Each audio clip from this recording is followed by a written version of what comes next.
People born with congenital insensitivity to pain feel absolutely nothing when they break a bone, burn their skin, or injure themselves in ways that would make anyone else cry out immediately. Most don't live past their 20s. Here's what's actually happening in their bodies.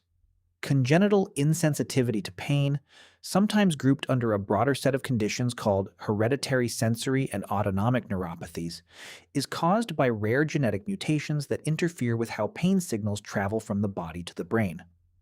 In most documented cases, the mutation affects a specific type of sodium channel in nerve cells, called NaV1.7, which is essential for transmitting pain signals along the peripheral nervous system. This channel acts almost like a gate. In a typical nervous system, when tissue is damaged, specialized nerve endings called nociceptors detect that damage and generate an electrical signal. That signal needs to pass through channels like NaV 1.7 to travel up the nerve fiber, through the spinal cord, and eventually to the brain, where it's finally interpreted as pain. When the gene coding for this channel is mutated in a way that disables it, the electrical signal simply has nowhere to go. It stops before it ever properly begins. The injury itself still happens exactly the same way it would in anyone else. The tissue still tears, the bone still cracks, the burn still damages skin at the cellular level. The only thing missing is the message telling the brain any of it occurred. This sounds on the surface like it should be a strange kind of advantage. In practice, it's the opposite. Physicians who have studied these cases describe children with the condition sustaining repeated, severe injuries specifically because nothing warns them to stop. A broken arm doesn't produce the reflex to protect it. A mouth injury from teething doesn't produce the reflex to stop biting down. Skin pressed against something dangerously hot doesn't produce the reflex to pull away. Every one of those automatic protective responses that most people never consciously think about exists because pain is doing its job correctly, and removing that signal doesn't remove the danger. It just removes the warning. Medical case reports describe children with this condition biting through parts of their own mouths during infancy before they're old enough to understand what's happening or why. Since infants naturally explore the world partly through biting and mouthing objects, and a working pain system is what normally teaches a baby, very early on, that biting down too hard on their own lip or tongue is something to stop doing. Some documented patients have gone on to fracture bones during ordinary play and continue walking on the injury for days before anyone noticed swelling or a visible deformity, because the child never once indicated any distress, never limped in a way that suggested pain, and never cried out at the moment of injury the way any other child would. Corneal injuries are especially common in these cases, since a healthy eye relies on pain and irritation signals to trigger blinking and tear production in response to dust, debris, or dryness. Children with this condition often develop serious eye damage over time simply because their eyes never signal that anything is wrong, and repeated small scratches or exposure can accumulate into significant, sometimes permanent damage long before anyone realizes what's happening.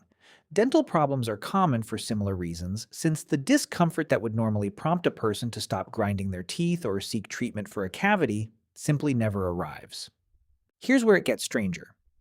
Pain, evolutionarily speaking, appears to be one of the most heavily conserved warning systems across the entire animal kingdom. Not because it feels good to anyone, but because organisms that can't feel it consistently fail to survive long enough to reproduce.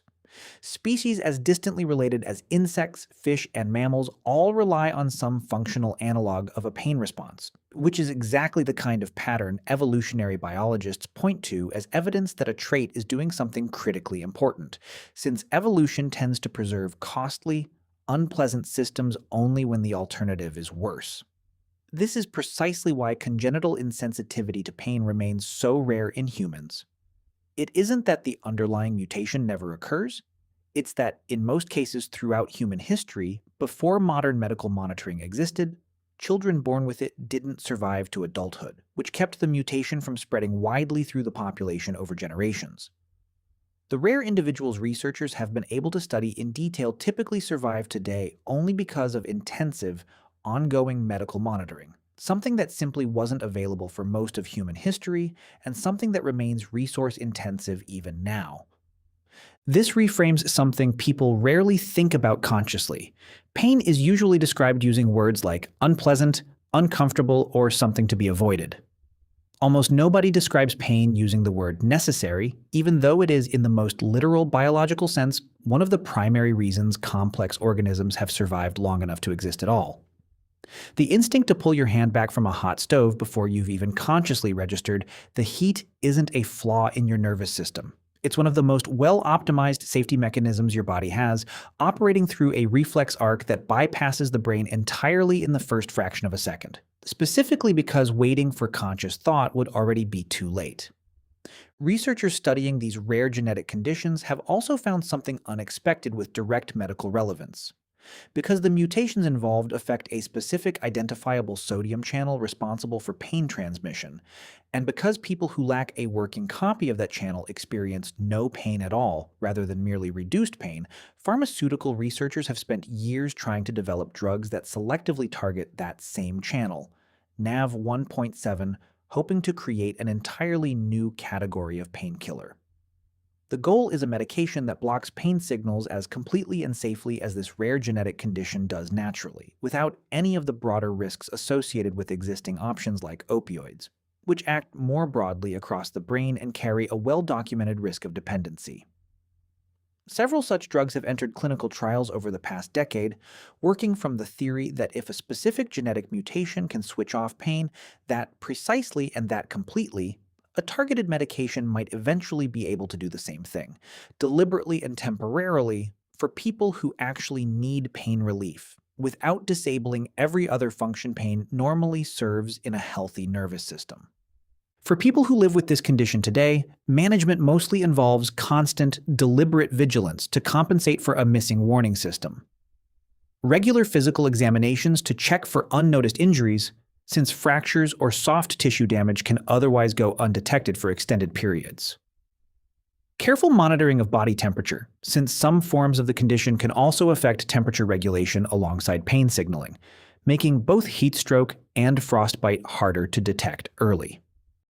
Routine eye exams to catch corneal damage before it becomes severe enough to threaten vision, essentially replacing an automatic biological alarm system with a manual one, run by parents, doctors, and eventually the patients themselves, checking by hand and by eye for injuries their own body will never announce on its own. None of this means pain itself is something to romanticize.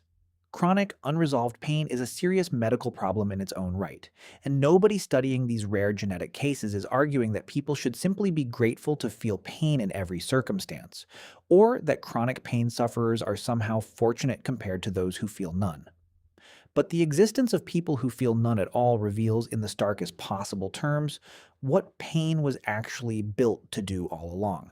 It was never simply a punishment for getting hurt, it was the system standing between an injury and a much larger, often invisible one that follows when nothing stops the damage from continuing unnoticed. Whether that's a second break from walking on a fractured bone, a permanently scarred cornea, or an infection that spreads because nothing ever signaled that something first needed attention.